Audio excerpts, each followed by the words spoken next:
Assalomu alaykum aziz obunachilar, aziz hamqishloqlar. Mana Botir va Mahliya xonnikiga akalarimizdan Alloh rozi bo'lsin. Mana shu yog'och ihson qilishgan ekan.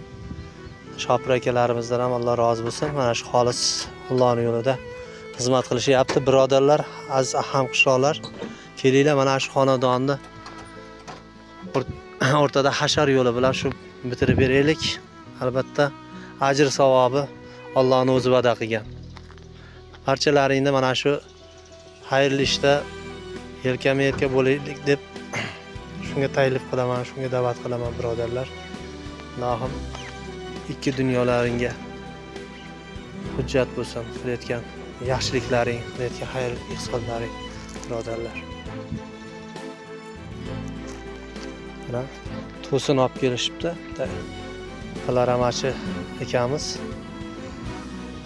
Alloh rozi bo'lsin. 5 ta to'sin berishibdi. Shopir akalarimizdan ham Alloh rozi bo'lsin. Mana beminnat xolis xizmatlari bilan olib kelib tashlab ketishyapti. Kelinglar aziz birodarlar, mana shu xayrli ishda bardavom bo'laylik. Savob ishni oxiriga yetkazib qo'yaylik. Kelinglar birga. Assalomu alaykum aziz obunachilar, aziz hamqishloqlar. Mana bugun yana O'rta Xonobod mahalla fuqarolari yig'ini Sohil ko'chasiga tashrif buyurdik. Albatta bu yerda Botir va Mahliya xonni holidan xabar olgan ketyapmiz birodarlar. Xudo xolasa tasvirimizni, videomizni yana davom ettiramiz. Sizlar bilan Botir va Mahliya xonning xonadoniga tashrif buyurib, o'sha yerda video rolik qilamiz. O'tdagi yangiliklar bilan tanishamiz. Xudo xolasa albatta sizlarning yordamlaringiz kerak birodarlar. Shu ayolimizga yordam qilaylik, ikki dunyomizga hujjat bo'ladi. Assalomu alaykum aziz obunachilar, aziz hamqishloqlar.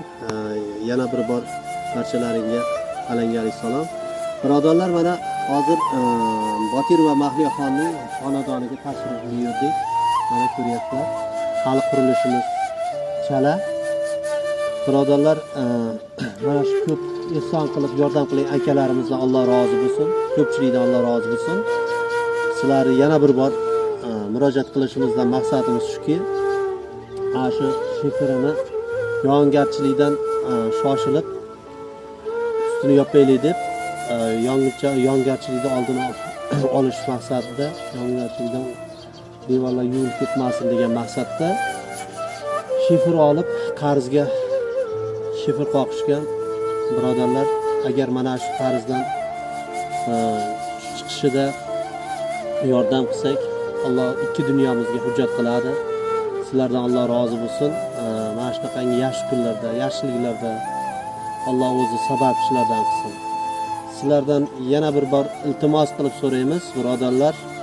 Mana shu ihson qiluvchilardan Alloh rozi bo'lsin. Mana shu uyimizni chalasini bitirib xonalariga kirib olishida, mana shu shiferlardan bo'lgan qarzdorligini to'lab bitkazishida amaliy yordamlaring kerak birodarlar. Mana shu kommentariyamizda, ekranlarimizda ko'rinib turgan telefon raqamlari, karta raqamlariga pul tashlab bersanglar birodarlar, juda ham bir ajoyib, yaxshi yordam qilgan bo'larlaring. Ikki dunyolaringga hujjat bo'lsa, Allohim nimaiki yaxshi niyatlaring bo'lsa, Allohim o'zi ro'yobga chiqarsin. Yaxshi kunlarda, yaxshiliklarda birdan bir jon bo'lsak, albatta Allohning rahmati sizni bizga bo'ladi. Ajri, mukofotini o'zi ziyoda qilib beradi birodarlar. Kelinglar, birdan bir jon bo'laylik va mana shu ihsonda faol bo'lib, mana shu uyni oxiriga yetkazib, savobga ega bo'lib qolaylik. Sizlardan Xudo Allohning o'zi rozi bo'lsin. Mana shu videomizni maksimal tarqatganlardan Alloh rozi bo'lsin. Hech bo'lmasa kamida ihson qilib olsangiz, mana shu videomizni tarqatib qo'ying birodarlar. Sizlarning ikki dunyongizga hujjat bo'ladi. Albatta qiyomatda Alloh o'zi ajr mukofotini juda ham bir ziyoda qilib beradi. Assalomu alaykum va rahmatullohi va barakatuh.